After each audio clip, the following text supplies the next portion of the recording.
Wriothesley, the Duke of the Fortress of Meropide, which is filled with dangerous criminals who committed heinous crimes, like breathing too loudly in Nouvillette's courtroom, calling Furina's performance mid, and worst of all, misgendering a Melusine.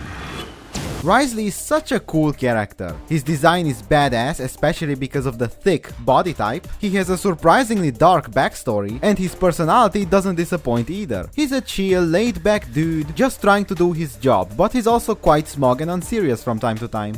Oh, that scar on my body? It's from a gash I got while battling a gigantic undersea monster that tried to take over the fortress of Meropide. I'm just kidding. Take me if you want, but let them go. How touching. Ah, Miss Clarande.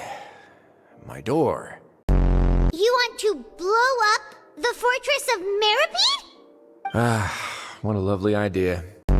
Now, what kind of childhood could such a cool guy have? A tragic one, of course. Wriothesley used to be an orphan child, which seems to be a recurring theme in Fontaine. For some unknown reason, the moment a Fontainian becomes a parent, they have an irresistible urge to either drop dead or run away as far as possible from their child. Someone needs to tell these pompous fucks that they also have to raise these tax deductions, instead of just slapping cheeks until the sun is shining. Fontaine really needs huge Durex ads all over the fucking walls. Anyway, he survived for a while in the streets by living off pigeon drumsticks and turning expired mayo into protein shakes, until he got adopted by two seemingly lovely people who raised him in a happy environment together with other unfortunate snot machines. And so they lived happily ever after.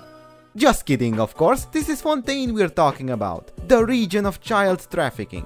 These loving foster parents were actually collecting orphans like Pokemon in order to sell them off to people with not the best intentions in mind. As soon as he found out about the truth, he set all of his siblings free and murdered both of his foster parents, leaving himself and everything around him covered in blood. He was later picked up by some scary-looking officers and sentenced to spend around a decade in the Fortress of Meropide, where he spent his time gathering more and more coupons like a broke single mother with 5 children, each from a different father. The Duke at the time was planning to remove the currency altogether, but Wriothesley riled everyone up and challenged the Duke to a duel. But after sensing Wriothesley's masculine musk, he ran away out of fear, never to be seen again. And then Wriothesley just walked into his office and declared himself the Duke, because he's just cool like that. Under his leadership, the fortress went from a Russian prison to a Norwegian one, a place of equality and rebirth instead of just punishment, which is why he earned the respect of most of the prisoners, who now treat him like royalty. I mean, Wriothesley really did some amazing changes to the fortress, like making the process of getting food a gacha game.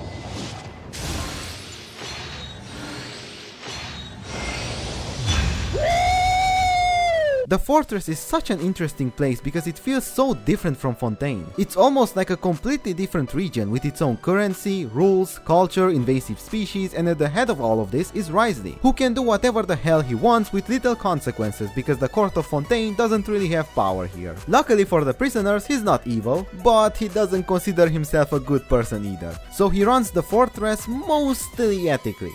He does give out some beatings, maybe a murder here, some human right violations there, but hey, it's all done for the sake of keeping the peace in the Fortress of Meropide. Successfully so. Some prisoners want to stay in the fortress even after their sentence is finished, because they feel more accepted here than on the outside.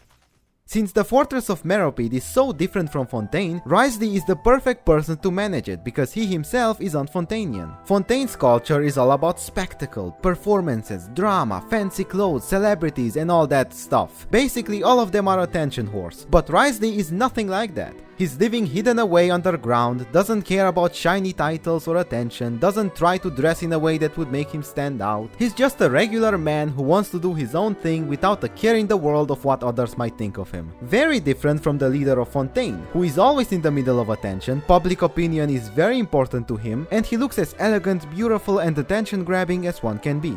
You know, before making this video, I never really gave this ship much thought, but now that I'm here talking about these two, yeah, I can see why people are so obsessed with it.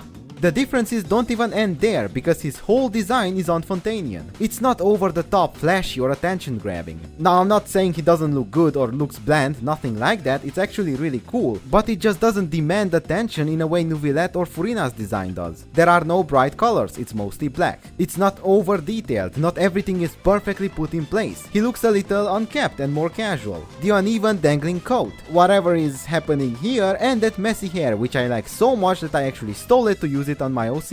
His design focuses on making him look badass, strong, intimidating, and somewhat casual, like he doesn't care that much about his appearance. It's very fitting for someone who's low profile and would rather stay out of the spotlight. What makes his design shine even more is the muscles, which is again something that's kind of unfontanian. Physical prowess is not really necessary, nor is it valued in Fontaine society. They have guns to do the killing and machines to do all the heavy work.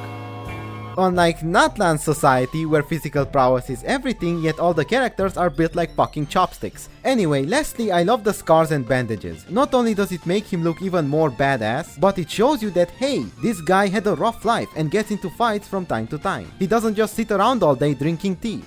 Although, let's be honest, that's probably most of what he does these days. Now, I do have some criticism. I don't like the long boots. They look kind of goofy on him. It fits someone like Neuvillette because he's from high society, but Wriothesley, I don't know, it kind of conflicts with his theme. Maybe it makes sense if he considers there's some water in the fortress, so he wears long boots in order to not get wet? I don't know, let me know if I'm missing something here. Lastly, I wish he had facial hair. His face just seems way too clean. I expect that from a beauty queen like Neuvillette, but Wriothesley, I don't mean a big fluffy beard or anything like that. I just think a stubble would make him look 10 times better. It would give him more of that unkept, laid back look and make him look more like a strong masculine man.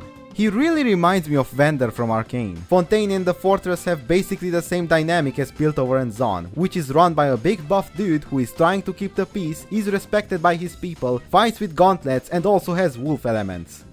What did you do before getting this job anyway?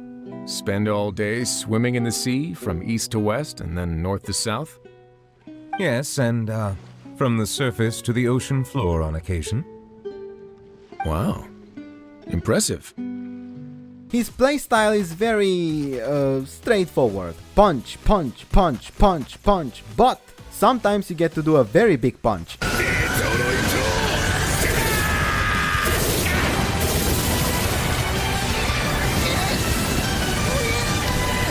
And that's kind of it. Of course, there's a little more to it than that. Your HP decreases by punching, but you can restore it by doing a charged attack, which you can combo into his normal attack chain, which feels really satisfying to do. It makes him feel like a fighting game character. I just wish he had more combos to choose from. I like it for the most part, especially because his weapon of choice and fighting style fits Wriothesley perfectly, since it is again unfontanian. Elegance is very important in Fontaine society, but boxing is not exactly an elegant way of fighting. Gauntlets are not graceful in a way a sword, a cane, or even a musket can be. High society and boxing don't go well together, just like Fontaine and the Happy Childhood.